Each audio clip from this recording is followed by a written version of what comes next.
All right, let's dive into something that affects every single one of us: emotional control.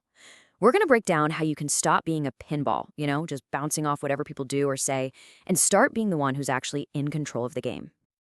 You know exactly what I'm talking about, right? Someone cuts you off in traffic, or you get one of those passive aggressive emails, and bam, suddenly that one little thing completely poisons the next few hours. It just feels like you're totally powerless. But what if I told you that whole frustrating cycle is built on a complete misunderstanding of how emotions actually work? Get this, that raw, physical rush of an emotion. The heat in your chest, the knot in your stomach, that flood of chemicals in your body, it actually has a really, really short lifespan. If you look at the pure biology of it, that initial feeling is gone in just 90 seconds. So here's the science. When something triggers you, your brain releases a chemical cocktail. It's a real physiological event. But your body is incredibly efficient. After about 90 seconds, those stress hormones are metabolized, they're flushed out of your system. The biological response is actually over. So why do we stay mad for 20 minutes or stew on something all day long? And this, right here, is the absolute key. We keep the feeling going because we loop the story in our heads. We rehearse what we should have said. We replay the injustice over and over. It's kind of like a smoke alarm going off for 90 seconds. But instead of opening a window, we just stand there and keep burning more toast to keep the alarm screaming. The first 90 seconds, that's biology.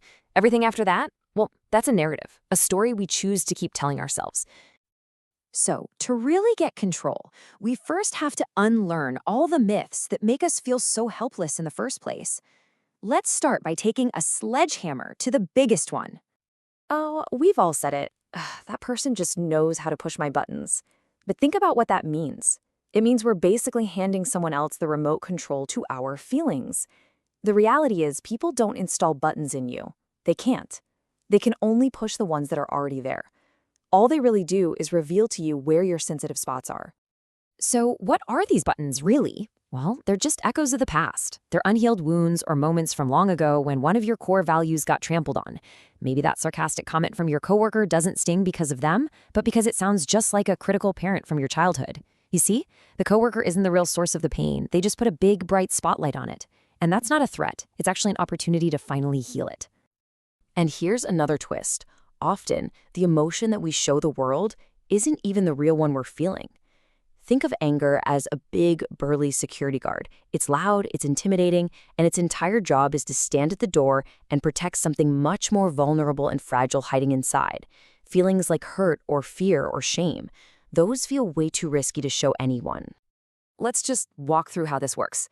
Imagine your partner forgets your anniversary. Ouch. The primary core emotion there is hurt. It's a feeling of, do I not matter to you? But saying that feels incredibly vulnerable. So anger steps up to be the tough spokesperson. Shouting, "You never remember anything important," feels a whole lot safer than whispering, "I felt forgotten, and that really hurt me." One builds a wall, the other one builds a bridge. Okay, so now that we've busted some of those myths, let's talk about the single most powerful concept for finding true emotional freedom. It all comes down to finding one tiny, almost invisible moment that most of us miss completely. Between the thing that happens, the trigger, and how you react, there is a space, a tiny pause. Now, for most of us, we don't even know it exists. We experience the trigger and the reaction as one single lightning-fast event. But your power isn't in trying to control all the triggers in the world. Your real power is in what you choose to do inside that little space. This idea, which was inspired by the work of the psychiatrist Viktor Frankl, a man who survived the Holocaust, it's profound. It means that no matter what happens to you, no one can ever take away your freedom to choose how you respond. That space, that choice point, that's your superpower. So how do you use that space? How do you make it bigger? You do it by asking one simple, powerful question. Before you fire off that angry text, before you snap back, just take one single breath and ask yourself this. This question is amazing because it pulls you out of your reactive, emotional lizard brain and activates the thinking, rational part of your brain, the prefrontal cortex. It gives you back the controls. Now, look, knowing about the choice point is one thing, but actually using it when you're seeing red is something else entirely. So let's get you a practical toolkit. 3 specific techniques you can start using literally today. So we're going to cover 3 tools. The first is the observer self, then the reframe, and finally, the story stopper. Each one of these is a different way to help you create that crucial space and choose a better response. First up, the observer self. This is the part of your consciousness that's always calm, always just watching. It's the part of you that can notice your anger or your sadness without getting completely swept away by it. I absolutely love this metaphor for it. You are the vast, unchanging sky, and your thoughts and emotions are just the weather passing through. You are not the thunderstorm. Here's how you put it into practice, right now. Just this tiny shift in language creates a massive shift in perspective. Instead of thinking, this person is an idiot, you just shift it to, I am noticing that I'm having the thought that this person is an idiot. See that? You go from being completely consumed by the thought to simply observing it. And from that observer position, you get to choose what you do next. Tool number 2 is the reframe. This is all about changing your perspective on purpose. So, what if that difficult person in your life wasn't just an obstacle? What if they were actually your own personal trainer for emotional fitness? That micromanager boss, they're giving you a masterclass in resilience. That annoying neighbor, they're training you in the art of setting healthy boundaries. See? All of a sudden, they're not attacking you. They're actually helping you level up. And finally, we have the story stopper. This brings us right back to that 90-second rule. Remember, it's the story we tell ourselves that keeps an emotion churning for hours. You get a one-line, blunt email from your boss.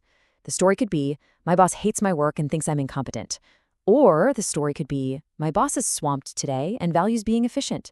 It's the exact same email, but 2 totally different stories, which lead to 2 completely different emotional experiences. The trick is to learn to question your first story. Okay, we have covered some really powerful stuff here, but let's be honest. Understanding these ideas intellectually and actually living them out in the real world, well, they're 2 very different things. So let's talk about how to turn all this knowledge into an actual real-life skill. I mean, this quote just says it all, doesn't it?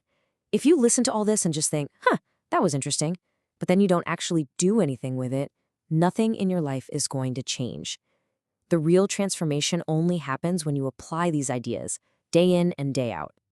So here's your mission. Don't try to do everything at once. That is a perfect recipe for getting overwhelmed and quitting. Just pick one tool. Maybe it's the observer self. For the next 7 days, every single time you feel a strong emotion, your only job is to say to yourself, I am noticing I'm feeling anger right now. That's it. That's the whole practice. And remember, this is not about being perfect. It's just about practice. Every single time you catch yourself and you choose a slightly different response, you are physically rewiring your brain. You're building new neural pathways. And those small, consistent efforts, they compound over time into massive, lasting change. You are literally building a new you, one choice at a time. So I'll leave you with this final thought to really chew on. Just imagine it.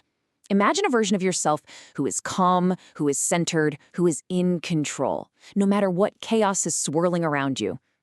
Who will you become when your inner peace is truly 100% yours and no one else has the power to take it away?